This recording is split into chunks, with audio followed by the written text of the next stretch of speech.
तो देखो smooth ER SCR क्या बना रहा है, लिपिड से बना रहा है ना, और रफ ईआर क्या बना रहा है, प्रोटीन बना रहा है। तो क्या मैं कह सकती हूँ कि ER जो है एंडोप्लाज्मिक रेटिकुलम वो क्या बनाएगा, वो इन दोनों चीज़ों को मेम्ब्रेन बायोजेनेसिस का काम करेगा। मतलब मेम्ब्रेन बनाने का, सेल की मेम्ब्रेन बनाने का काम क्या एंडोप्लाज्मिक रेटिकुलम करेगा। कंसेप्ट समझो, सेल मेम्ब्रेन किससे बनी होती है, लिपिड्स और प्रोटीन से। ER क्या बना रहा है, लिपिड्स और प्रोटीन बना रहा है। SCR क्या बना रहा है, लिपिड्स बना रहा है, और रफ ER हमारा प्रोटीन बना रहा है। तो दोनों मिला के हमारे पूरे मेम्ब्रेन का काम कर रहे हैं ना, मेम्ब्रेन बनाने का काम। तो इसीलिए मैंने बोल दिया मेम्ब्रेन बायोजेनेसिस। बात सारी समझ में आई। चलो अब आगे बढ़ते हैं। आगे जो हमारे फंक्शंस आती हैं, जो पर्टिकुलर चीज़ें होती है, वो होती है गोल्गी बॉडी। कई बार लोगों ने नाम सुना होगा गोल्गी बॉडी। गोल्गी बॉडी क्या करती है, सबसे पहले जो भी हमारा खाना है, जो भी खाना बना है, उसको storage, transport, modify and packaging का काम यही करती है। मतलब स्टोर करना, खाना बन गया चलो स्टोर कर दो, चलो ठीक है स्टोर कर दिया, स्टोरेज करने का काम करती है। उसके अलावा जो भी खाना बन गया चलो स्टोर हो गया, ऑर्डर आया अभी ट्रांसफ़र करना है, ठीक है अभी ट्रांसपोर्ट भी कर दिया, ट्रांसपोर्ट भी कर दिया। उसके अलावा अच्छा ट्रांसपोर्ट करने से पैकेजिंग भी तो करनी पड़ेगी। ऐसे थोड़ा है कि मैंने कढ़ाई में से खाना निकाला और ऐसे ही फेंक दिया, यूँ थोड़ा करते हैं हम पैकेजिंग भी करते हैं। अच्छा मुझे पैकेजिंग करने दौरान मुझे पता चला कि भाई दाल के अंदर नमक नहीं पड़ा। अगर पैकेजिंग करने के दौरान हमें पता चल रहा है कि कोई दिक्कत आ रही है, तो भाई मॉडिफाई भी तो करना पड़ेगा।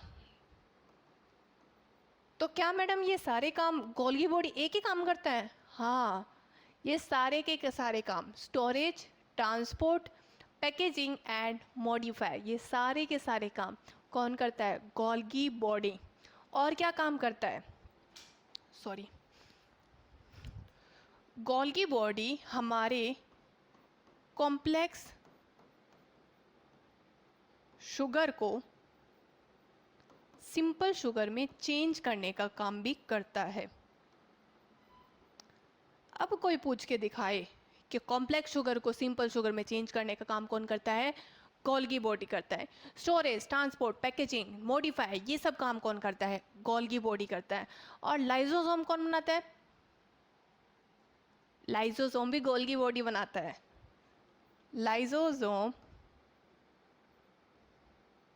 मैन्युफैक्चर करने का काम भी गोल्गी बॉडी का है। चलो मैडम आपने गोल्गी बॉडी की इतनी सारी तारीफी तो कर दी, दिखता कैसे है गोल्गी बॉडी? मुझे तो समझ में नहीं आया गोल्गी बॉडी है क्या। देखो कैसा होता है गोल्गी बॉडी, ये कुछ स्टैक्स टाइप में होते हैं, मतलब ऐसी लेयर्स टाइप में समझ लो। ये लेयर्स होती हैं, एक के ऊपर ऐसे लगी होती हैं। इन पूरी स्टैक्स को, पूरा एक समूह को बोलेंगे हम सिस्टम्स। कुछ ऐसा दिखाई देता है गोल्गी बॉडी। हो गया हमारा काम। चलो अब मैं तुम्हारा थोड़ा सा रिवाइज करवा देती हूँ। रिवाइज में क्या करवाऊँ? देखो सबसे पहले मैंने क्या बताया कि हमारा सेल होता है। सेल किसने खोजा? रॉबर्ट हुक ने खोजा। कब खोजा? 1665 में खोजा। फिर आया हमारा रॉबर्ट ब्राउन। रॉबर्ट ब्राउन क्या करता है? सेल के बाद में क्या आता है हमारा? न्यूक्लियस। तो न्यूक्लियस किसने खोजा? रॉबर्ट ब्राउन ने। फिर अगर हमारा रॉबर्ट हुक ने सेल खोजा हुआ है, डेड सेल खोजा हुआ है, तो लिविंग सेल किसने खोजा हुआ है? ल्यूवन हुक ने। ल्यूवन हुक ने खोजा था लिविंग सेल। फिर आया था पुरकिंजे। पुरकिंजे ने पी से पुरकिंजे और पी से प्रोटोप्लाज्म। प्रोटोप्लाज्म किस किस से बना होता है? साइटोप्लाज्म और न्यूक्लियोप्लाज्म। फिर हमने पढ़ा कि भाई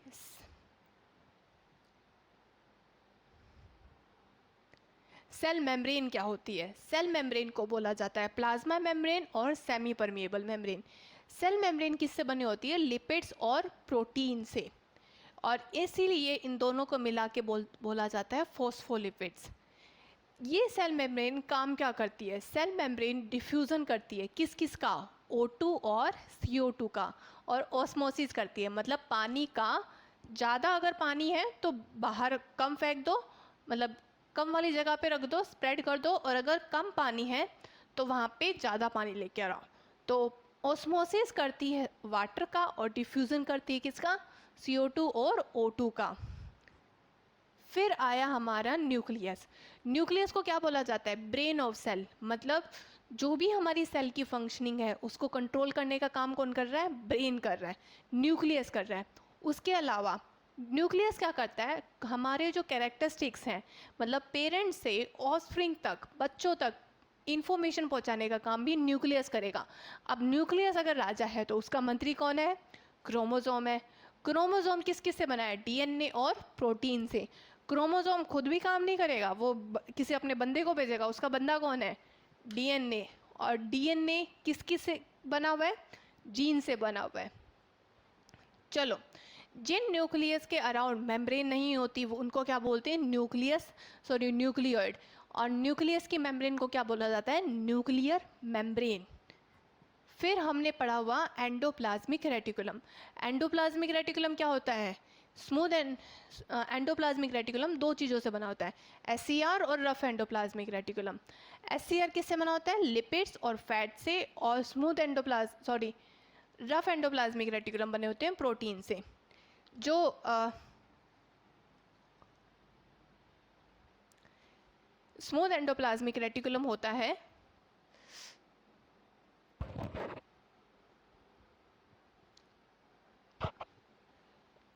जो स्मूथ एंडोप्लाज्मिक रेटिकुलम होता है वो, उसके अंदर क्या होता है कि उसके अंदर लिपिड्स बन रहे हैं और RER क्या बना रहा है? प्रोटीन बना रहा है।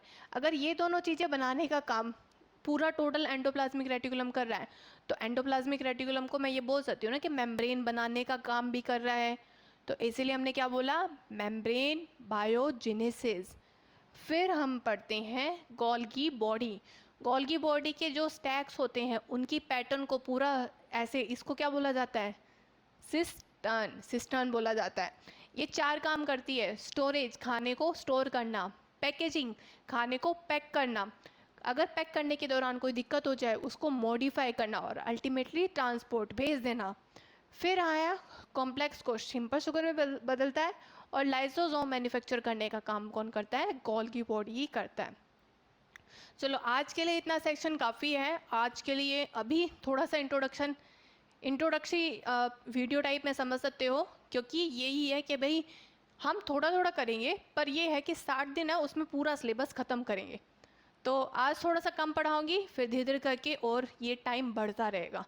तो आई होप कि आप सबको मेरा पढ़ाया हुआ समझ में आएगा। Thank you so much for giving your time. So I hope कि आपका दिन पूरा अच्छा बीते। चलो, बाय।